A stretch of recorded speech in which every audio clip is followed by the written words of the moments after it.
فاطمہ رضی اللہ تعالیٰ عنہا نبی کریم صلی اللہ علیہ وآلہ وسلم کی خدمت میں یہ شکایت کرنے کے لیے حاضر ہوئی کہ چکی پیسنے کی وجہ سے ان کی ہاتھوں میں کتنی تکلیف ہے۔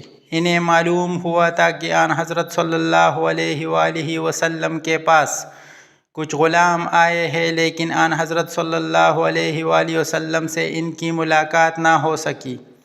اسی لیے عائشہ رضی اللہ تعالیٰ عنہا سے اس کا ذکر کیا۔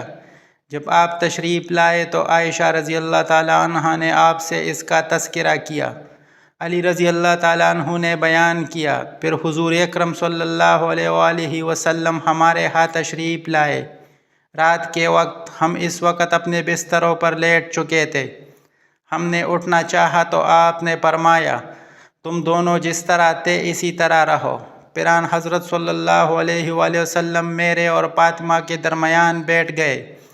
میں نے آپ کی قدموں کی ٹھنڈک اپنے پیٹھ پر محسوس کی۔ پھر آپ نے فرمایا، تم دونوں نے جو چیز مجھ سے مانگی ہے، کیا میں تمہیں اس سے بہتر ایک بات نہ بتاؤں؟ جب تم رات کے وقت اپنے بستر پر لیٹ جاؤ تو 33 مرتبہ سبحان اللہ، 33 مرتبہ الحمدللہ اور 34 مرتبہ اللہ اکبر پڑھ لیا کرو۔ یہ تمہارے لیے لونڈی غلام سے بہتر عمل ہے۔